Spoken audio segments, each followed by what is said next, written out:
Hey guys, it's your old pal Seanable here, and I've got a question for you. Yes, you.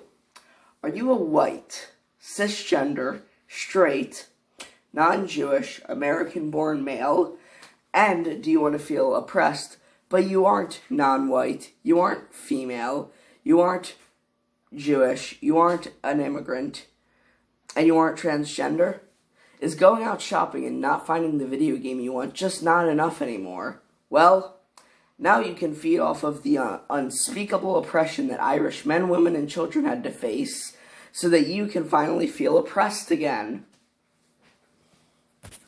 Well, I'm a gamer, and sometimes I'm told that it's wrong to harass female video game players for being female, so I'm just as oppressed as Jews in the 1940s. So, the story of Irish persecution begins 10,000 years ago, when Irish civilization was formed in, where else but Ireland? Thanks for clarifying that. I thought that Irish civilization would have been founded in Canada. Thanks for clarifying that, you degenerate numbskull. Oh yeah, well, shut up.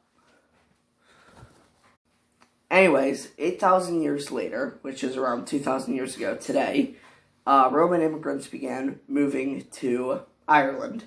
And while they were in Ireland, they would begin exiling Irish religious leaders, which were called Druids. And this was only the beginning of a long, really long persecution period for just about anyone from Ireland. So, after the Romans came to Ireland and exiled Druids, which were the Irish religious leaders,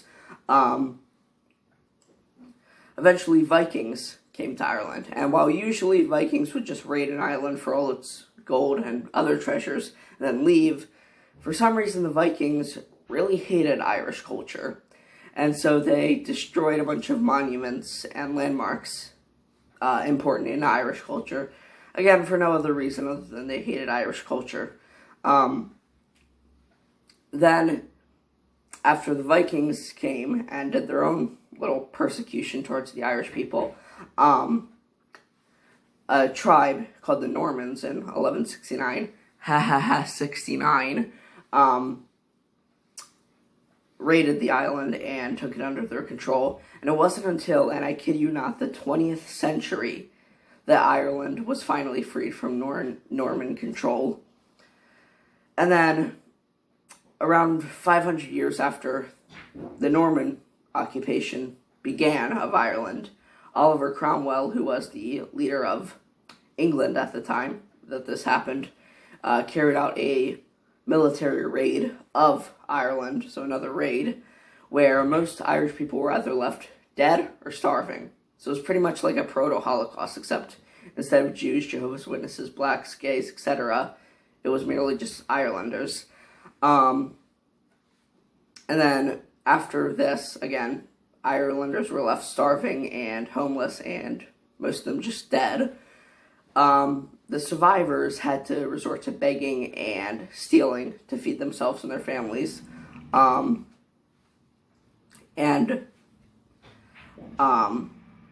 Throughout the 17 and 1800s, Irelanders began immigrating to other nations, and like just about every other group, they were accepted. They weren't accepted at first, but eventually they were, and now they're accepted just like everyone else. Man, I don't know what these Irish people had to complain about. Like, sometimes I drop my AirPods, and like, Jesus Christ, dude, I dropped my AirPods. All you had to do was, like, starve and beg for a living. My God. Jesus Christ, Benga.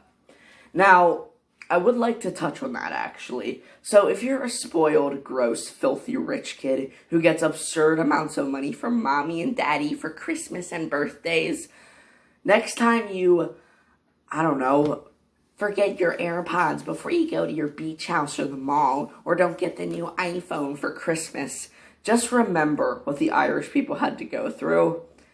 And I think you'll feel very lucky, and maybe people will hate you less because maybe you'll become less of an arrogant moron. I'm just saying.